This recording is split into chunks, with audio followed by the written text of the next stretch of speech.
सुस्वागतम दोस्तों, फिर एक बार आप सभी का स्वागत है मेरी हिंदी पाठशाला यूट्यूब चैनल में। आज हम कक्षा 9वीं की लोक भारती इस पाठ्य पुस्तक से तीसरा पाठ कबीर, इस पाठ का उत्तरार्ध पढ़ने वाले हैं। कबीर ये एक पूरक पठन है और इस पाठ के लेखक हजारी प्रसाद द्विवेदी जी हैं। यहाँ पर उन्होंने कबीर जी के बारे में, उनके गुण वैशिष्ट्यों के बारे में, उनके व्यक्तित्व के बारे में, उनकी साधना, उपदेश, इनके बारे में रोचक ढंग से स्पष्टीकरण किया हुआ है। अभी तक हमने देखा था पृष्ठ क्रमांक 9 पर जो रंगीन परिच्छेद है वहाँ तक पूर्वार्ध मतलब भाग 1 में पढ़ा था। अब भाग दूसरा जो है उसमें आगे का पाठ हम पढ़ने वाले हैं। तो देखते हैं कबीर इस पाठ का उत्तरार्ध। अभी तक हमने देखा था कि कबीर जी कहते हैं, हमन है इश्क मस्ताना, हमन को होशियारी क्या, रहे आज़ाद या जग से, हमन दुनिया से यारी क्या। जो बिछुड़े हैं पियरे से, भटकते दर बदर फिरते, हमारा यार हम में, हमन को इंतज़ारी क्या। मतलब ईश्वर की जो आराधना है उसकी करने की ज़रूरत नहीं है, वो हमारे अंदर है ना। हम अपने आप से हम बिछड़ते नहीं हैं, हम अपने आप से दूर नहीं होते। उस प्रकार से यहाँ पर वो कहते हैं। अब आगे, इसलिए पक्कड़ राम किसी के धोखे में आने वाले न थे। अब आपको पता है कि कबीर जी को हजारी प्रसाद जी द्विवेदी जी है वो पक्कड़ राम कहते हैं। तो किसी के धोखे में आने वाले नहीं थे। दिल जम गया तो ठीक है, और ना जमा तो राम राम करके आगे चल दिए। मतलब बात बनी तो ठीक, नहीं तो आगे। मतलब किसी बात से ज़्यादा मन पर वो नहीं लेते थे। योग प्रक्रिया को उन्होंने डटकर अनुभव किया पर जची नहीं। योग क्रिया करने का भी उन्होंने सोचा था लेकिन वो उनको जचा नहीं, वो उनका स्वभाव नहीं था। उन्हें ये परवाह न थी कि लोग उनकी असफलता पर क्या क्या टिप्पणी करेंगे। वो बेपरवाह थे ऐसी बातों से। मतलब लोग क्या कहेंगे इसके बारे में कबीर जी ने कभी नहीं सोचा। उन्होंने बिना लाग लपेट के, बिना झिझक और संकोच के ऐलान किया। क्या ऐलान किया? आसमान का आसरा छोड़ प्यारे, उल्टी देख घटापन जी, तुम आप में आप तहकीक करो, तुम छोड़ो मन की कल्पना जी। तो जो हम आसमान में जो चंद्र होते हैं, तारे होते हैं, परम ज्योति, तो वो जो है उसके बारे में जो सोचना है उसके बारे में सोचना, मतलब आसमान में तारे वगैरह मतलब ग्रह, हम भविष्य देखते उस प्रकार से। तो उनके बारे में छोड़ दो, सोचना छोड़ दो, अपने बारे में सोचो, अपने घट के बारे में सोचो, अपने शरीर के बारे में, अपना मन क्या करता है, हम क्या करते हैं, हमारी कृति क्या है। अपने आप तहकीक करो, मतलब जांचो परखो अपने आप को। ये मन की जो कल्पना है उन कल्पनाओं को छोड़ दो, त्याग दो, ऐसा वो कहते हैं। आसमान अर्थात गगन चंद्र की परम ज्योति, जो वस्तु केवल शारीरिक व्यायाम और मानसिक श्रम दमादि का साध्य है वो चरम सत्य नहीं हो सकती, ऐसा कबीर जी कहते। केवल शारीरिक और मानसिक कवायद दिखाने वाली ज्योति जड़ चित्त की कल्पना मात्र है, वो भी बाह्य है। कबीर ने कहा आगे और आगे चलो, केवल क्रिया बाह्य है, ज्ञान चाहिए, बिना ज्ञान के योग व्यर्थ है। तो ये सब बाह्य बातें जो है उनसे परे रहो। ये सब बाह्य क्रियाएं जो है, ये बाह्य क्रियाओं से परे रहो, सिर्फ ज्ञान चाहिए। बिना ज्ञान के योग करना भी व्यर्थ होता है, ऐसा कबीर जी का कहना है। कबीर जी कि यह घर फूंक मस्ती, घर फूंक मस्ती मतलब आपने देखा था कि हमने तो अपना घर जला लिया है, हमें अब बस कल्याण ही कल्याण करना है लोगों का, तो हमने हमारा घर फूंक दिया है, ऐसा वो हमन घर जा रहा अपना, इस प्रकार से उन्होंने कहा था। पहले भाग में हमने देखा था।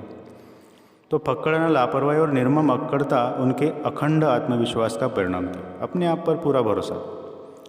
तो ये जो लापरवाही और ये अक्कड़ता जो थी उनकी, ये अक्कड़ता उनके स्वभाव में थी। उन्होंने कभी अपने ज्ञान को, अपने गुरु को और अपनी साधना को संदेह की नज़रों से नहीं देखा। उन्हें कोई अविश्वास, संदेह नहीं था। अपने आप पर, अपने गुरु पर, अपने ज्ञान पर पूरा भरोसा था।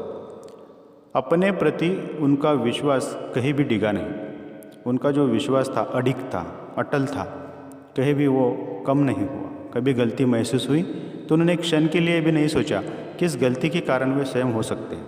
अगर गलती हो भी जाए तो कभी उनको ये नहीं लगा कि इस गलती की वजह वो खुद है। उनके मत से गलती बराबर प्रक्रिया में होती थी, मार्ग में होती थी, साधन में होती थी। तो गलती जो है वो होने वाली प्रक्रिया है, हम उसको सुधार सकते हैं, यह उनकी सोच। वे वीर साधक थे और वीरता अखंड आत्मविश्वास को आश्रय करके ही पनपती है। मतलब वो साधक ऐसे सीधे साधे साधक नहीं थे, वीर साधक थे और आत्मविश्वास के कारण ही ये जो वीर साधक वृत्ति है वो पनपती है, बढ़ती है। कबीर के लिए साधना एक विकट संग्राम स्थली थी जहाँ कोई विरला शत्रु ही टिक सकता है। तो उनकी साधना जो थी वो उनकी शक्ति थी। कबीर जिस साईं की साधना करते थे वह मुफ्त की बातों से नहीं मिलता था, उस राम से सिर देकर ही सौदा किया जा सकता था। मतलब जिसकी वो साधना करते थे वो ऐसे मुफ्त में नहीं मिलती थी, उसके लिए बलिदान देना पड़ता है, त्याग करना पड़ता है। सिर देना मतलब क्या? बलिदान देना। सिर देना मतलब होता है कि सिर काट कर रख देना, मतलब अपने हाथों से। तो बलिदान देने की भावना से कहा गया है। साईं सेंत न पाइए बाता मिला न कोय, कबीर सौदा राम सो सिर बिन कदे न होय। तो साईं जो होते हैं वो साईं की साधना करते समय ऐसे ही बात करने से नहीं मिलता है। तो अगर आपको उससे सौदा करना है, उससे कुछ प्राप्त करना है, ज्ञान प्राप्त करना है, भक्ति प्राप्त करनी, तो बिना सिर दिए कुछ नहीं होता कभी भी। मतलब जब तक आप त्याग ना करें, जब तक बलिदान ना दें, तब तक आपको साईं की प्राप्ति नहीं हो सकती। ये प्रेम किसी खेत में नहीं उपजता, किसी हाट में नहीं बिकता, फिर भी जो कोई इसे चाहेगा पालेगा। अब प्रेम के बारे में उनके जो विचार थे वो यहाँ पर लेखक ने बताए हैं। राजा हो या प्रजा हो, उसे सिर्फ एक शर्त माननी होगी, वो शर्त है सिर उतार कर धरती पर रख ले। मतलब बलिदान दो, त्याग करो, तभी आपको प्रेम की प्राप्ति हो सकती है। जिसमें साहस है नहीं, जिसमें इस अखंड प्रेम के ऊपर विश्वास नहीं, उस कायर की यह दाल नहीं गलेगी। जो कायर है, जो मरने से डरता है या जो बलिदान देने से डरता है, जो त्याग करने से डरता है, जिसमें साहस नहीं है, तो वो जिसको अखंड प्रेम पर विश्वास नहीं है, तो उससे कुछ नहीं हो सकता। उसकी दाल यहाँ पर गलने वाली नहीं है, वो सफल नहीं हो सकता। हरि से मिल जाने पर साहस दिखाने की बात करना बेकार है। पहले हिम्मत करो, भगवान आगे आकर मिलेंगे। तो उसके बारे में जो रचना है वो आगे हम देखेंगे। जो पद है, दोहे, विश्वास इस प्रेम की कुंजी है, विश्वास जिसमें संकोच नहीं, दुविधा नहीं, बाधा नहीं। द्विधा मतलब पता है आपको, करें या ना करें। सच और झूठ का आप फैसला नहीं कर पाते कि सच है या झूठ है, और किसी कृति के बारे में आप निर्णय नहीं ले पाते कि सही है या गलत है। ये जो स्थिति होती है, द्विधा स्थिति, मन स्थिति, द्विधा। दो मार्गों में से कौन सा मार्ग उचित है, अगर आप निश्चित नहीं कर पाते तो आपकी स्थिति द्विधा स्थिति है। ऐसा कबीर जी ने कहा है। उनके बारे में वो कहते हैं, प्रेम न खेतों निपजे, प्रेम न हाट बिकाई। प्रेम ना खेत में उपजता है। खेतों मतलब ज़मीन में, वो खेत में निपजता नहीं है, खेत में उत्पादित नहीं होता है, ना ही हाट में बिकता है। मतलब हाट का मतलब होता है बाज़ार, ना ही वो बाज़ार में बिकता है। राजा प्रजा जिस रुचे, सिर देसो ले जाए। चाहे राजा हो चाहे प्रजा हो, जिसको भी ये चाहिए, जिसको भी ये प्रेम ईश्वर की प्राप्ति जो जिसको चाहिए, उसने क्या करना पड़ेगा? सिर दे सो ले जाए। तो बलिदान दो, त्याग करो और इसकी प्राप्ति कर लो। सुरे सी सुतारिया छाड़ी तन की आस, आ गए थे हरि मुल किया, आवत देखिया दास।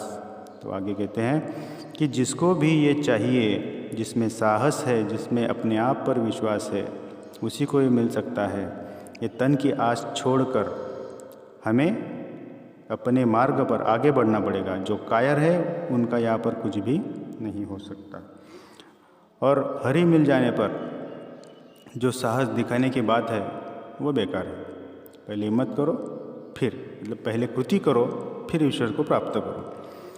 भक्ति के अतिरिक्त में उन्होंने कभी अपने को पतित नहीं समझा, क्योंकि उनके दैन्य में भी उनका आत्मविश्वास साथ नहीं छोड़ देता था। मतलब जो दयनीय स्थिति थी उसमें भी आत्मविश्वास पूरा था, अडिग था। उनका मन जिस प्रेम रूपी मदिरा से मतवाला बना हुआ था, वो ज्ञान के गुण से तैयार की गई थी। मतलब ज्ञान इतना उनके अंदर भरा हुआ था कि वो अंध नहीं थे। मतलब अंधविश्वास नहीं करते थे, आत्मविश्वास अपने आप पर करते थे। युगावतारी शक्ति और विश्वास लेकर वे पैदा हुए थे और युग प्रवर्तक की दृढ़ता उनमें वर्तमान थी, जो युग को बदलने की क्षमता रखते। तो युग अवतारी एक शक्ति उनके अंदर थी, इसलिए वे युग प्रवर्तन कर सकते थे। तो युग बदलने का, लोगों की सोच बदलने का, लोगों की नज़रिया बदलने की ताकत उनके अंदर थी। एक वाक्य में उनके व्यक्तित्व को कहा जा सकता है, कबीर जी को, कि वे सिर से पैर तक मस्त मौला थे, बेपरवाह, दृढ़, उग्र, कुसुमादपि कोमल, वज्रादपि कठोर। मतलब फूल के समान कोमल उनका मन था और वज्र के समान कठोर थे। वो दृढ़ थे, दृढ़ निश्चयी थे, उग्र थे, सामने बोल देते थे, बेपरवाह थे, मस्त मौला थे। वो लोगों के बारे में बिल्कुल नहीं सोचते थे। ऐसे कबीर जी जो थे, उनके बारे में यहाँ पर हजारी प्रसाद द्विवेदी जी ने अपना मत व्यक्त किया है। मुझे लगता है आपकी समझ में पाठ आया होगा। धन्यवाद।